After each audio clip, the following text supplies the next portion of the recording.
Chapter 338. Another fever? Heading to the bathroom, he touched his neck, which felt slightly hot, but he couldn't be sure. Was this warmth due to the medicine Enon gave him? Was the previous fever also truly because of it? Darkness loomed before his eyes, as if immersed in pitch black. Lost in the haze, Yudhir suddenly realized he was lying face down. He never slept in that position. It was strange. As he tried to adjust and rise, someone from behind pressed down on his waist, halting his movement. Moving his heavy arm to reach behind, his wrist was grabbed and he was pushed down again. At the same time, the bed beneath him quivered, sending a strange sensation throughout his body. Before his mind could recognize what it was, his senses followed the origin of the sensation, rushing downwards. Below his waist, deeper and even deeper. From that depth, an intense shock surged, filling his body with warmth. His heart raced at an incomparable speed, pumping blood fervently. Overwhelmed by the sensation, a breathless gasp escaped from his open lips. Ah! It was then he realized the situation he was in. The cold leather gloves pinning his wrists and the intrusion inside him announced his undeniable presence. Kishir. As the name flashed across his mind, he felt sweat forming all over. A burning sensation filled his head, making everything blurry. His body involuntarily tensed due to an overwhelmingly stimulating scent. As a force escaped deep within him, the sensation inside responded with a pronounced movement, a natural and familiar rhythm, digging deep and then retracting, elicited another gasp from him. Biting his lips did no good to suppress it. And then the rhythm continued. In a world where everything seems swallowed by darkness except the sensations, his heavy breathing and the breath from the figure behind him felt like the only signs of life. The pleasure was sharp as a knife and deep as a mire. It felt like being wrapped by a boneless sea creature, dragged to hell, then frantically surfacing for air, only to be dragged down again. His mind screamed at the unbearable stimulation, desperately seeking escape, but his body remained still, wrapped up in the movements from behind. His skin seemed to welcome the sensation, letting out sweet cries. In the midst of such overwhelming confusion, the place he was in seemed to distance itself, echoing with screams. Even as his mind clouded and strength left his hands, the grip on his wrist remained strong. As his breathing quickened, the initially cold leather became warm, sending shivers down his spine. Clenching his teeth, he couldn't prevent the noises that escaped him. What was once unfamiliar began to merge with him, becoming indistinguishable, like metal being continuously forged upon an anvil. He felt beaten and reshaped. No matter how much he struggled, all he wanted to hide was becoming more exposed, showing its true self. Being beaten, being exposed. Rejection or ecstasy or something else. His consciousness slowly faded and strength left his previously hushed body. The hand that was pressing against his breast when he regained awareness had unknowingly burrowed into his chest. An unknown liquid, whether it was sweat or something else, scattered with heat over the half-buried cheek on the sheet. Unable to endure any longer, Yudhir grasped the hand that was embracing his body.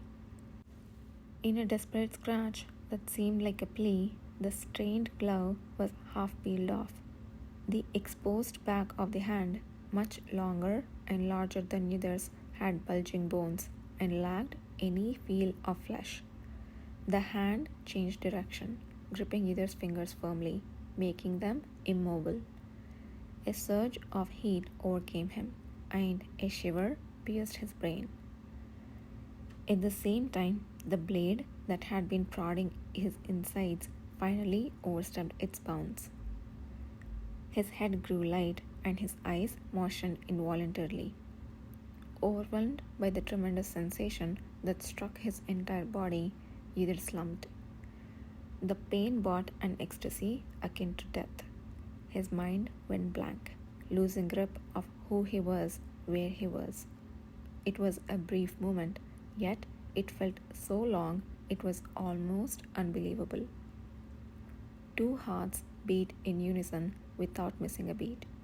A sensation of countless thin tendrils wrapping tightly around him made either lose consciousness for a while. When he came back to his senses, the inner turmoil persisted. With a horrible tingling pleasure, his vision blurred. The wet sensation that drenched his abdomen and trickled between his legs felt distant. As he lay there gasping for breath, an approaching finger carefully traced his parted lips. In such a situation, the contact was unbelievably slow. No matter how either tried to avoid it, when that persistent entity finally reached inside his lips with the last of his strength, he bit down. The finger hesitated for a moment, but didn't dodge the feeble attack. Only when strength left either's jaw did the finger retreat. He felt drained, as if on the verge of death. His heart raced uncontrollably, and his lungs inflated and deflated to their limits without respite. As he shut his eyes and gasped for air, the intertwined bodies gradually separated. Each time, what hadn't faded slowly ebbed away. The things that had filled him up flown out between his legs. His trembling body clenched its teeth, pausing the egress momentarily. That moment. Unable to bear that moment of hesitation, Yidil reached behind, grabbing and pulling something harshly. With a jolt and overlapping movement, what was half was slid back, piercing inside. Unable to bear the shock, the two bodies collapsed, intertwining onto the sheet. Either feeling the weight stack behind him, heard a noise escape his own lips. Yes, more. His mood was terrible from morning. Either stared blankly at the ceiling, his eyes wide open. Without even pulling the covers, he knew what had transpired underneath.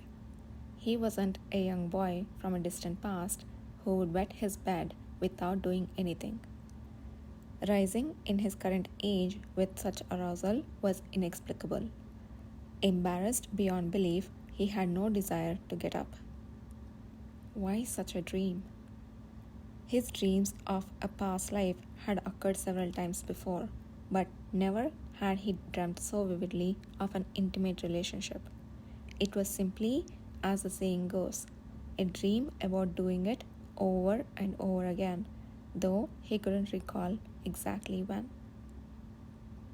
For the first time, I want to believe it's not a memory from my past life.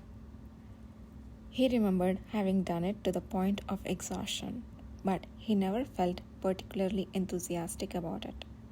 However, the dream was entirely different. The last voice echoing in his head was sticky and wouldn't fade away. Glancing to his side, Kishore was nowhere to be found, having seemingly already risen. He felt a slight bruise to his pride, having never seen him sleep or wake up, but under the circumstances, it felt like a blessing. Casually stiffing his wrist, he detected a faint scent, somewhat more robust than usual. It wasn't a sign of an approaching heat period, but it was definitely warm. If this is because of the medicine Anon gave me, then what the hell am I supposed to say? With a sigh, Yudhit took his time to calm himself down before finally getting up. By then, Kishore appeared, dressed in fresh clothes, with damp hair, greeting him with a smile. "You're up. You slept in later than usual." "Yes."